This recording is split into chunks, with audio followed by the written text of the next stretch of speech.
Right, and I feel bad for the sellers actually that use a company like this that would go so far to skirt the rules and not play by the rules and think that they could pull a fast one over everyone by offering $1.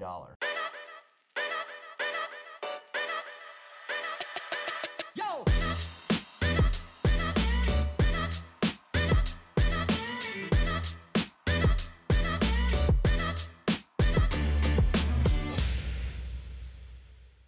How's it going, everyone? Welcome back to another episode of the Shawn and Matt Show. It is the first episode in the brand new studio. Shawn, what do you think of the new studio? Guys, this guy is amazing. I mean, seriously, it feels like you're in a spaceship.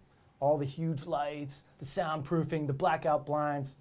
Pretty nuts. There's a lot going on here. There is a lot going on. We have stepped our game up from episode 1. I'll flash. Lights up there. Yeah. Oh, yeah. I forgot to turn that one on. That's all right. Cool. Well, in today's episode, we're going to be talking about 3 things. Number 1, a discount brokerage that may or may not be bending the rules just a little bit. That's what I thought. Sales in New York have dropped off of a cliff. And then, of course, Northern Virginia is reopening. So we're going to talk about those 3 main things. So, Shawn, let's just jump right into it. And the discount brokerage that we're going to be talking about is Rex. Have you ever heard of Rex? Rex and Effects, yeah. Rump Shaker. If you guys know Rump Shaker, hit it up downstairs. Sean asked me that, and I was like, I don't know. Rex and Effects. No, I won't go into that. But Rex, R-E-X. I have heard of them. I actually had one of the worst experiences of a showing experience of my life with them one time. What happened?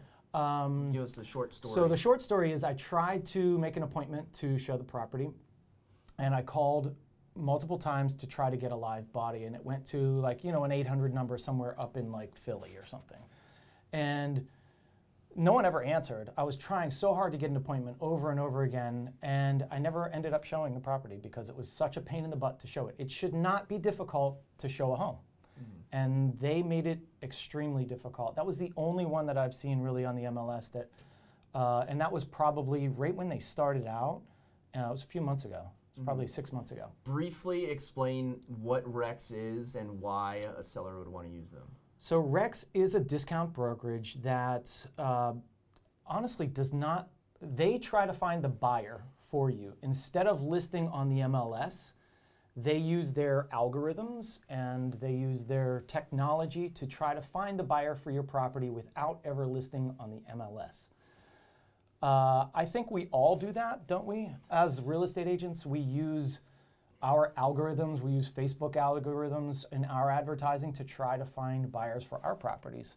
Yeah. So we're already doing that, but apparently they have some geniuses working for them.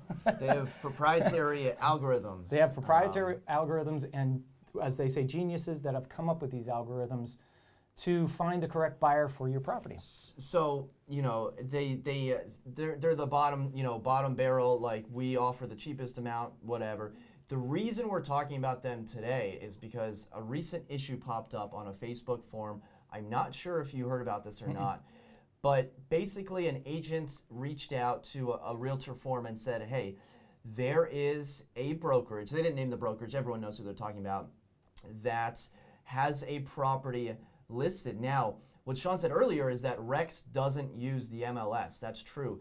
They are not a member of the Bright MLS system. Therefore, they are not allowed to have their properties on the MLS. What Rex is doing with at least one property in Northern Virginia, DC area, is they are using a flat fee broker where you pay him $250, $500 to list that property in the MLS.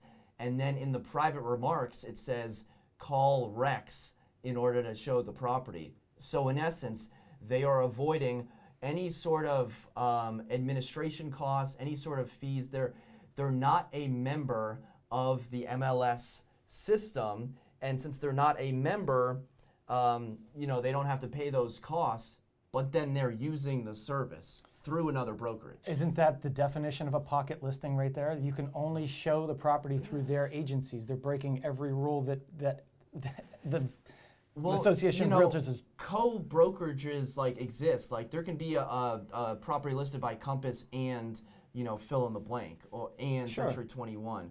But this seems more like, hey, I'm going to pay your brokerage to list the property, and then you just send all the leads to me. You send all the leads to me, and by the way, we're not going to pay a co-broker fee. Yeah. Because they're listing these things for like, I don't know, I read on the website maybe 2% or something like it total. So that means that Rex has taken 2% and no one else has taken anything. And then, so the big problem with this is I'm going to save money on my commission, and I'm going to have how many buyers through that property? 1, 2, right? Just a handful. If you would list it on the MLS, you'd pay a higher commission rate, yes, but you will get hundreds of people through. So would you rather have 2 that the algorithm sent you to? Hey, this guy's the perfect guy, go ahead, buy it. Or would you want 17, 20 of those people buying and competing and pushing the price up? And competition breeds higher prices, pays for your commission. You know what I mean? Like, oh, let's go list with this guy. He's going to get us 1 buyer, and he's going to pay maybe probably not even full price. They probably underpriced it anyways. And if you would just go and do the ordinary, in my opinion, maybe this works in some other areas, but in our market right now, you're going to see multiple contracts, and you're going to see your commissions paid for. And Rex says that they're going to market it online, and this day and age, everyone's looking for virtual tours. I looked up the property address on YouTube. 0, nothing shows up. I haven't seen this property advertised anywhere. Shawn mentioned the commission that was paid out because the agent was upset because the commission in the listing read $1. They're going to pay out $1. Now, I am looking at the history of the listing, and that commission has been changed from $1 to 2.5%. So I'm not sure what kind of agreement was sorted out there or who got slapped on what wrist, but they went from paying out $1 to now paying out 2.5%. What probably happened was there was a talk with the seller, and the seller said, hey, I'm not getting many showings, or I'm having complaints of people trying to show the property. Why am I not getting these showings? So then they talk to them and say, well, if you want to get more showings, you're going to have to pay out a buyer commission. And so they suddenly changed it to 2.5%. And it's been on the market for 77 days, which in the DC market is very high, especially for a property listed under $300,000. This isn't like a $2 million listing or anything. And that's what always gets me about the discount brokerages is like they're not listing the best properties, right? And I feel bad for the sellers actually that use a company like this that would go so far to skirt the rules and not play by the rules and think that they could pull a fast one over everyone by offering $1. That's crazy. It's ridiculous. And you know where that dollar then that goes to? That's passed on to the buyer. If you have a listing agreement or a buyer's agreement signed that says, hey, I'm going to make at least 2.5% or 3%, whatever the percentage is of the sales price, then how is that person going to make any money? They're going to then charge the buyer. So then the buyer ends up paying anyways. It's I don't know. Well, you see a lot of discount brokerages models come and go. So we'll have to keep an eye on our friends Rex in Effect to see what ends up happening. All right, the next topic is an article that says Manhattan real estate price sales fell 84%. They fell Antonio Brown percent in the month of May. Only 160 contracts were signed in New York in May compared to 992 last year. This is, Manhattan. So this is pending sales. And now, usually pending sales is a sign of the future. It's not, because if you look at closed sales, you're looking at sales from like months and months ago. Pending is happening right now. So Shawn, with New York down 84%, how does that and this wasn't a hot market to begin with. No. This was an extremely slow market. I gotta think, if you're a real estate agent in New York, you might be getting pretty hungry. Oh yeah, you're gonna get very hungry. The problem is twofold, right? The listings aren't coming on, people aren't selling. I mean, New York was hit the hardest by COVID, right? So I think just like this area, everybody was scared to list during that time because of all the things that were going on. So that's the first thing. But then the fact that there's no buyers in that market, they weren't there to begin with, right? Right. So now it's even slower. Those people have pulled back even further. So what they're saying is that high-end market is just it's gonna get crushed. Yeah. So. And talking with other brokers from New York City through Real Estate Connection that Shawn and I have, in 2019, last year, they were saying, oh, no one wants to pay the taxes, the state and local real estate taxes. The taxes are too high. That's why the market's slow. And I was thinking, yeah, okay, whatever. But in reality, they're getting pummeled with the taxes, and then they put a cap on the foreign investors. So then the foreign investors, who are mostly from Asian-speaking countries, could no longer come over, and they were kind of holding their money. And that was late 2019. And now with coronavirus, you have even less international purchasers, which the New York market relies on. So now New York is just getting blow after blow after blow. And all that is to say, is this going to be a bad thing for New York prices and New York real estate market? Because obviously if you're a seller and you are relying on all this equity and now that's fallen off, that sucks. It really does. But were New York prices overinflated to begin with? I mean, it's impossible to afford anything in New York City. So maybe this is allowing new buyers to come into the market that were crushed out before. You got to feel bad for these people after a while that no normal job can pay for these prices. They're insane. And we're seeing it in different markets, San Francisco, even here. I mean, it's going up and up and up. And thankfully, our market has kicked back in, and we were in a strong market anyways. But yeah, I mean, the sellers that have owned for a long time, they've seen a ton of equity. Some of their equity has come down. The people that just bought, that's who I feel bad for. The people that just bought in 2018, 2019, their value's gone down. And so if they were thinking of a quick flip or, hey, this is just a 3 to 5 year plan, they're probably stuck there for a while. Stuck. And I went through it myself, right? But hold on to it. It's a long-term investment. I think it'll come back. But the buy time is now, and those people that have been sitting on the sidelines waiting to try to afford something, the next year and a half is going to be your shot for New York prices. And then hopefully it kicks back in. It always will. Think about the long term. That's the key. Yeah, and obviously we're not experts in the New York City market, but just watching it from afar, it's so interesting to see these prices come down. And obviously the economy's hit, so more people are losing jobs and aren't having that additional income. So it's not just like the prices are going down and everyone else is making more money. It's like, well, everyone is kind of getting hit here. But I feel bad for those people that just bought, but I also think this is a very good point. And the more I think about it is, when you're looking to buy a house, have your finances in order. What I tell buyers all the time, and people reach out to me, they're like, I'm in college, I'm looking to buy my first property. Like, should I put down 5% down or should I pay off my student loan first? I'm like, dude, real estate is gonna be there for you. There's no rush. Don't look at your buddies that just bought a house and are now over leveraged.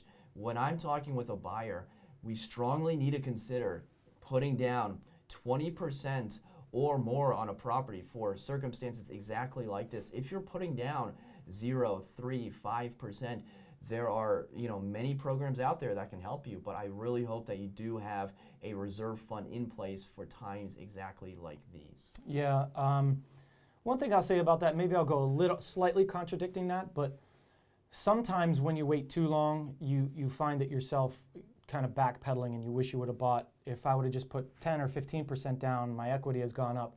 But markets can go both ways. What I'll always say is I like to have a lot of cash on hand for bad years. We're self-employed. We're not getting a salary. So if sales are down, we want to make sure that we can pay those things. And even if you're salaried, you should still have enough money in there to pay your mortgage for 6 months at least if something goes wrong. So as a buyer, always think about keep your cash, right? Hold on to that cash, save your money, and buy when you're ready. Don't buy because somebody else bought, or don't be influenced into it. Do it when you're ready. Yeah, I completely agree. If you want to go 5% down, great, or 10% down, great. Just make sure you have that reserve fund because you never know what storm is around the corner. Okay, wrapping it up here, Shawn. Tomorrow, Virginia is starting to open up. Of course, Northern Virginia, a little more densely populated, so we're going to take it a little bit slower. But I've seen in the listings and in the activities, I have a client looking for a house in North Arlington. I sent them 4 listings. There were 4 properties, 2 active, 2 coming soon. That to me is a small indicator that sellers are becoming more comfortable leaving the property. You know, and unfortunately, with everything that's been going on in downtown DC and across all major cities, coronavirus may not be on the top of everyone's mind right now, for better, but honestly for worse, with everything going on. But that being said, since it is becoming an afterthought, what are your thoughts on the next month? It's June 4th, on the next month of activity in the Northern Virginia market. See how excited we are about 4 properties? I'm like, 4! 4! We have 4! I can see multiple places because, you know, honestly, for a long time we've been, all right, I'll show you one, show you that one, you know. So 4 is good, that's a start. I think it's going to start flooding on. There are a lot of buyers out there, a ton of buyers out there waiting in our market. We were in a super strong market before this all hit. Everything slowed down. There was still activity. We were still selling during this whole, we were busy the whole time, constantly showing properties. But I feel that, think about this, the buyers that need to get in before school starts, right? Those buyers need to get in before that late August timeframe. So there's a lot of people out there for that single family market. And I believe that all of those sellers that we're going to list in that spring market are now going to be coming on the market. There are going to be a few that are just like, you know what, next year, I'm waiting, you know. But a lot of those people are going to say, all right, now's our chance, and I believe that we're going to start getting flooded with listings. I'm excited, I'm optimistic. I think the Northern Virginia market is due for a surge of activities, 4, maybe even 5 properties to look at. Now, Shawn's taking a look at a property later today. It came on yesterday, and they already have a deadline of 9 p.m. today.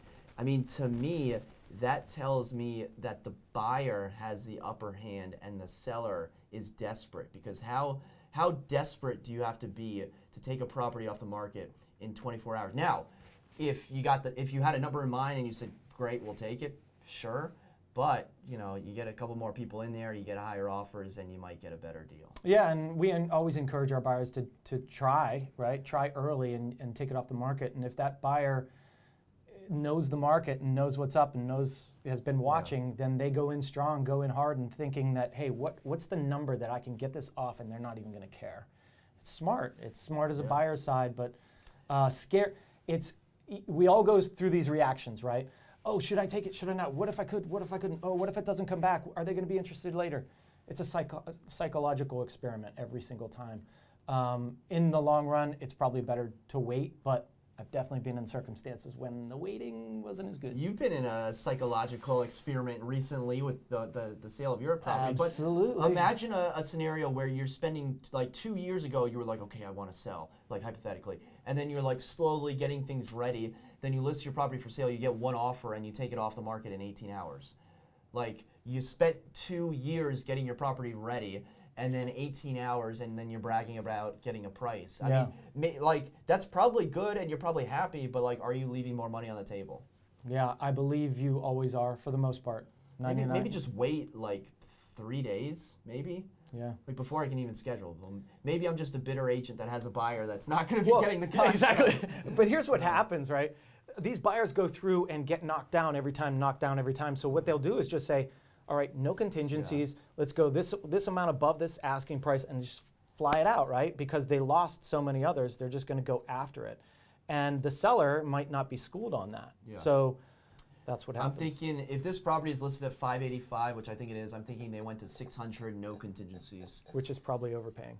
Yeah, I mean, you got to overpay in this market to get it. Yep. Cool. All right, guys, thank you so much for watching. If you have any questions or comments, be sure to drop them in the comments section below. And for Shawn and myself, we'll see you next time. Hey, man. Good to be live here. Good to be live. See you guys. Thanks for watching. See ya.